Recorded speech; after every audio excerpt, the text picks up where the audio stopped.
In this video, we're going to be doing a continuation of the flow of food. The steps in the flow of food that we're going to cover for this video are preparation, cooking, cooling, and reheating. The first step in the flow of food is preparation. So we're going to review some guidelines that apply across the board no matter what you're preparing. So the most important thing is to keep all of your food contact surfaces and equipment clean and sanitized. Cleaning and sanitizing are different processes. Cleaning is getting off any soil, dirt, food, or residue off of any of these items. Sanitizing is treating with either chemicals or heat to kill any bacteria that's naturally occurring in the food or on the food workers. The next guideline is to only take out what you're going to use in a short amount of time if it's TCS food. For example, if you're prepping things like chicken breasts, you want to make sure that you're able to get those back into refrigeration as quickly as possible so that they're not spending time in the temperature danger zone and growing bacteria. Another important guideline is to minimize the amount of time that any food spends at room temperature or at the temperature danger zone. The temperature danger zone is between 41 degrees Fahrenheit and 135 degrees Fahrenheit. We've covered this before, but any cold food needs to be below 41 and any hot food needs to be above 135. That means that room temperature is right in the middle of this temperature range, so you want to avoid the amount of time that any TCS food spends at this danger zone. This is not something that most restaurants encounter, but you want to be careful with any additive use. The most important thing is to make sure that any additives you're using are approved for use in your area. You want to keep an eye on your amounts to make sure that you're not using over an allowable amount, and don't use them in any way to misrepresent food. For example, putting red food dye into beef to make it look fresher. You also want to make sure that you're not treating produce with sulfites or buying produce from places that treat their produce with sulfites. Sulfites are something that people can have a sensitivity to, so you want to make sure that you don't have any issues with that so that you don't have any reactions happening in your restaurant. Always make sure that you present food honestly and that you're not trying to deceive a customer. If you have something like ground beef that's browned and shouldn't really be served, you don't use things like colored overwraps or lights or dyes to make that beef end up looking better than it actually is. So as you can see, if you added a red overwrap to this beef, the gray beef becomes red. This is not presenting food honestly and it will get you into trouble. When food becomes time temperature abused, or if you have any sort of cross-contamination that happens, pretty much any issue with food safety, you want to fix that problem. Corrective action is a term that's used to explain the process of fixing the problem, and there's specific corrective actions that go along with different problems. One of the most common corrective actions is just to throw food out. You have to throw food out if it's been prepared by or had any contact with an excluded or restricted food worker, if a food worker has sneezed on it, coughed on it, or if it's been contaminated with any bodily fluids, or if it's been in the temperature danger zone for too long. Sometimes you're able to reheat things up to a higher temperature in order to kill any bacteria, but most of the time if it's been in the danger zone for too long, you need to throw it out. There are a few different guidelines when it comes to prepping produce. The first one is probably the most important, and that's to be sure that it's not cross-contaminated with any raw meats so that you don't have bacteria coming into contact with it. Produce a lot of times is not cooked after it's prepared, so if it's cross-contaminated with any raw meat, the bacteria is just going to be present and very potentially could make someone sick. It's very important that you wash all produce. It needs to be washed in water that's warmer than 41 degrees. You want to be careful with any greens because dirt and bugs can get caught in them.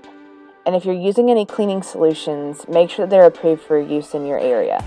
Finally, you can treat produce with ozone-treated water. This is O3, and it ends up being able to kill some bacteria. It oxidizes the bacteria that are present. When you're washing your produce, you don't want to mix different types of produce or multiple batches of the same type of produce. Water needs to be changed out between each washing. Any cut produce needs to be stored at 41 or below, which is refrigeration temperatures. This includes any cut fruits or vegetables, especially leafy greens, tomatoes, and melons. All of these in recent years have had contamination from E. coli, and storing them at refrigerated temperatures means that they're less likely to grow any bacteria. And finally, any raw seed sprouts are considered to be a high-risk food, so they should not be served to high-risk populations, and they shouldn't be served at all in locations that primarily serve a high risk, such as hospitals, nursing homes, or schools. Ice is a super important thing to watch when you're working in food service. There's a few guidelines that you always need to follow when you're working with ice. The first of which is to make sure that it's made from safe water. The term for this is potable water, and you might hear this in any of the food safety exams that you take. So make sure you know what the word potable means, which means safe to drink. It's really important that you not use ice in smoothies or drinks or as an ingredient if it's been used to cool food. So if it's been used in a cooler to cool drinks or things like milk or yogurt packets, anything that the ice is just acting as a cooling agent and might have had contact with packaging or with hands, you want to make sure that's never used as an ingredient. It's also super important to not use containers that have had raw meat in them to transport ice. So that means that pretty much the containers that are used for ice should only be used for ice. All scoops or containers to scoop ice need to be kept outside of ice bins. This is so that hands that have come in contact with the handles don't touch the ice itself. Finally, don't use your hands or a glass to scoop ice. If you use your hands, you're contaminating the ice with things that your hands have come into contact with, and if you use a glass, it could break and become a physical contaminant. So one of the areas that a lot of bacteria can be introduced into food and a lot of bacteria can grow in food is in thawing. And so the ways that we thaw are super important, and there are 4 approved ways to thaw food. The first one is in the fridge, and if you're thawing things in the fridge, you can leave them there until they thaw out. Just make sure that you're not leaving them more than a couple days. Cook them as soon as you can after they get thawed. The next way is in the microwave, and this isn't very practical for a lot of your food service use because you're thawing out so much meat, but you can do this at home. The next way that you're going to be able to thaw food is as a part of the cooking process. So if you ever buy those frozen burgers at the grocery store, throw those on the grill. That is a way of thawing food that's perfectly appropriate. And then finally, you can thaw it under running water. The big thing with this is that it has to be running water and it has to be 70 degrees or below. This is because if you use hot water, the outside is going to be the danger zone while the inside is not thawed yet. So you keep the water at 70 degrees or above to make sure that the meat doesn't get above that rate for too long, which means that the bacteria are going to be multiplying rapidly. Eggs are something that are used a lot more in preparation than you might think. One of the ways that eggs are used is in breading things. So it's really important that if you have pooled eggs, which is a bunch of eggs cracked into one bowl, you want to keep those at 41 or below. So if you have a breading station, it needs to have the availability of keeping the eggs at the proper temperature so that they don't grow bacteria. You also want to use pasteurized eggs as much as possible for anything that's not cooked. So things like hollandaise sauce or mayonnaise, if it's homemade, you want to make sure that you're using pasteurized eggs because those are heated up to a temperature that would destroy any bacteria that are present. So our next preparation guidelines include salads containing TCS foods. And this can be traditional salads that have lettuce and things in them, but it also includes chicken, potato, egg, pasta, and tuna salad. So all of these can grow bacteria. So the first thing is you want to prep it with gloves to prevent staph. Hair and skin can transmit staph because it's naturally occurring, and then it can grow in the salads over time. So you want to make sure that you are careful with prepping with gloves. Additionally, you want to use any leftovers within 7 days. Listeria can grow at refrigeration temperatures, so if you use your leftovers within 7 days, it's not going to multiply to a point that it would be dangerous. Certain processes within food preparation that are considered to be high risk, or at the very least, need some amount of skill in order to prevent foodborne illness in that process. And a variance is what's required for these, and that's a specific written food safety plan. We'll talk about those a little bit more within later chapters, but for now you need to know which processes require a variance. The first process that requires a variance is smoking food as a preservation method. So this isn't smoking for flavor like with North Carolina barbecue. This is smoking in order to make something to where it doesn't need temperature control anymore. So for example, smoked salmon doesn't need to be refrigerated because the smoking preserves it and makes it to where bacteria doesn't grow in it. The second process that requires a variance is preserving food with additives like acid or canning it so that it is no longer TCS. These are items that are shelf stable and can be stored in dry storage because of the way that they've been preserved.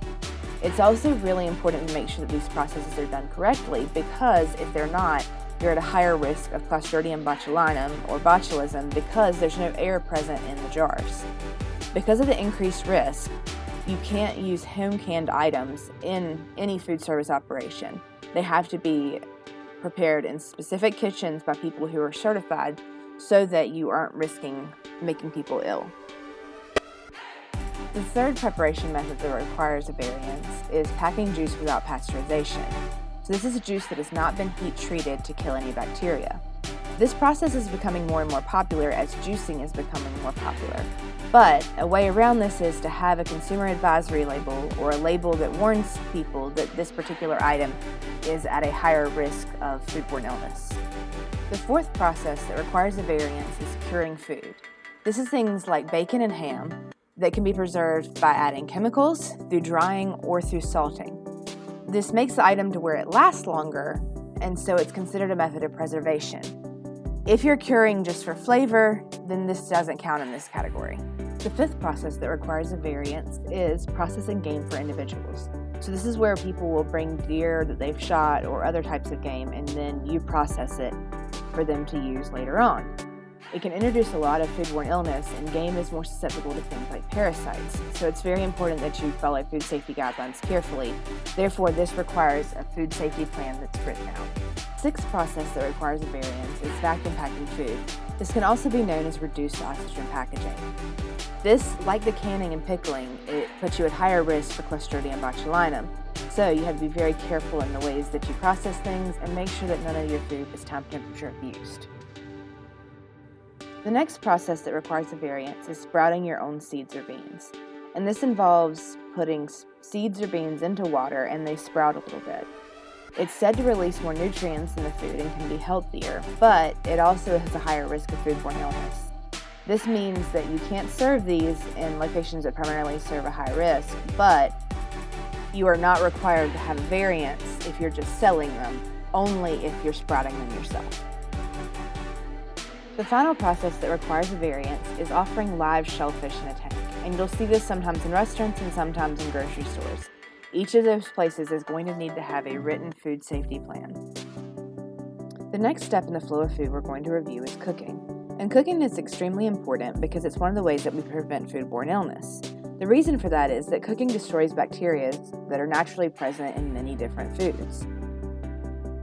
Meats have to be cooked to a minimum internal temperature to destroy the bacteria that are found in those foods. For example, we all know that chicken has to be fully cooked. The important thing to realize with this is that this is not the temperature that you're setting your oven to, or it's not the temperature you set your stove to. This is the temperature that the inside of the meat has to reach in order to destroy the bacteria, which means that the very centermost part of the food needs to be that temperature. There are some general thermometering guidelines that are important to remember. The first is to choose the right probe. You want to watch Food Safety Part 4 to get the information on what types of probes to use for what types of food. Also, you want to check in the thickest part of the food. And if it's a large cut, check in multiple places because sometimes the heat doesn't distribute evenly. There are required minimum internal temperatures for different types of meat. And once again, this is not the temperature that your oven is set to. This is the temperature that the inside of your food should reach. So these temperatures are the temperatures that a thermometer should read when inserted into the food. The first required minimum internal temperature is 165 degrees Fahrenheit for 15 seconds. Any items that are cooked at this temperature need to be stored on the bottom shelf of your refrigerator so that it doesn't drip onto other items, because these items require this temperature because of salmonella contamination. It takes a temperature of 165 degrees to kill salmonella. Any poultry gets cooked at this temperature, and that includes ground poultry like ground turkey. Poultry includes chicken, turkey, and duck. Any stuffing is also required to be cooked at this temperature if it includes meat, poultry, or fish. If it doesn't contain any animal products, then that means it goes in the category that gets cooked to 135. We'll review that in a little while. Any stuffed dishes like this stuffed lobster or stuffed chicken also get cooked to 165. And finally, anything made with leftovers, like this Brunswick stew that might be made with leftover chicken or barbecue. The next temperature is 155, so this needs to go above anything that gets cooked at 165, but it should be in the next to bottom shelf. This includes anything ground, including meat and seafood. It does not, however, include ground turkey because that gets cooked to 165. It includes hamburgers, salmon burgers, or sausage. The temperature of 155 also applies to brine meats like corned beef, injected meats, or tenderized meats like cube steak. The next thing to get cooked to 155 is a little strange, but it's a thing. Ostrich and emu gets cooked to 155. And any shell eggs for hot holding. So this is eggs that will go on a buffet, usually served at breakfast. The next temperature is 145. And this is going to include all seafood, so fish like tuna or shellfish like oysters, whole cuts of meat including steaks and chops, and shell eggs that are going to be eaten immediately. So if they're going to get put on a buffet, they get cooked to 155. If they're going to be served and eaten immediately, they get cooked to 145. So previously we were looking at things that got cooked to 145 for 15 seconds. Now we're looking at things that get cooked for 2 minutes. And this is because they're larger cuts, and so you want to make sure that the heat fully gets into the center of this food. Any roast, so large cuts of beef, veal, and pork, get cooked to 145 for 2 minutes. You can cook them to lower temperatures, but you'd cook them for a longer period of time at those temperatures because the bacteria over time will die off if they're exposed to higher temperatures for a longer period of time. The final temperature is 135, and this is going to be things that go on the top shelf, and this includes any plant products, so grains like rice or oatmeal, or vegetables or fruits. Some foods take a little bit longer to cook, and it's not realistic to prepare them during a time when you have a lot of customers, so partial cooking is allowed in these cases. This means that you'll cook it a little bit before service and then finish cooking it right before it's served to a customer.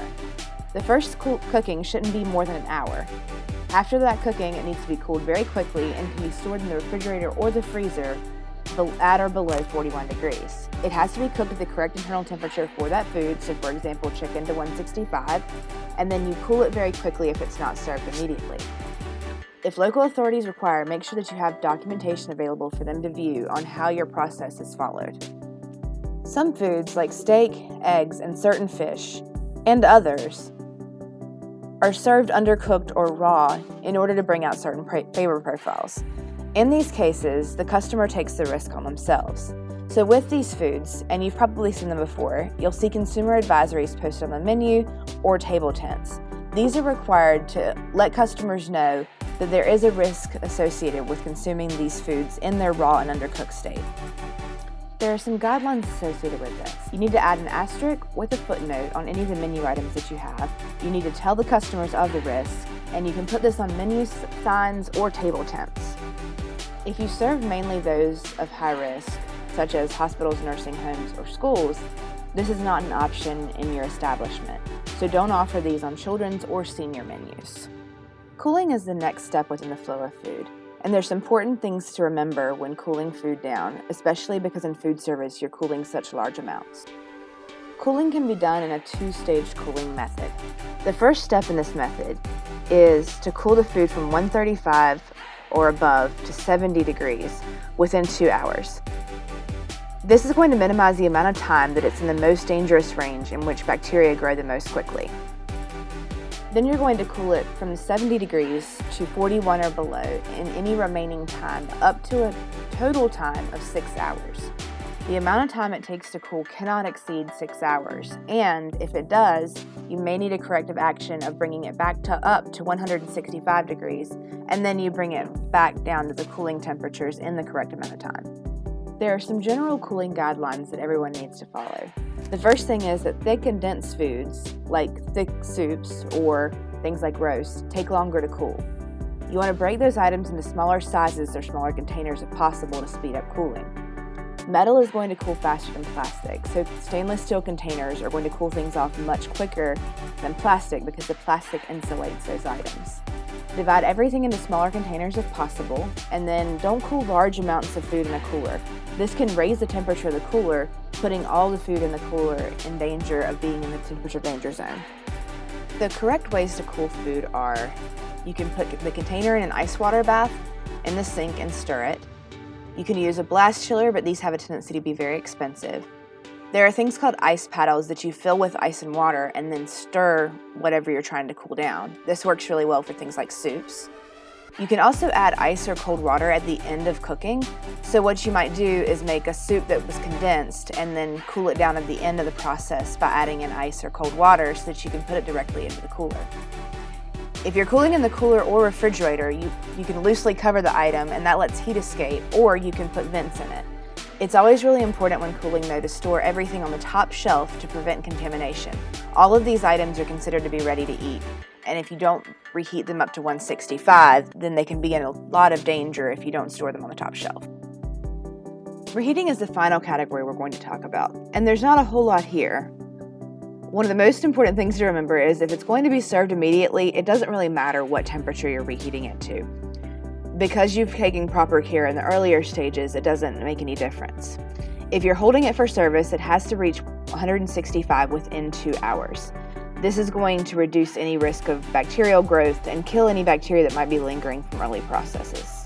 And finally, any commercially processed items like chicken nuggets or mozzarella sticks only have to reach 135 because we're assuming that those items have been properly cared for along the way.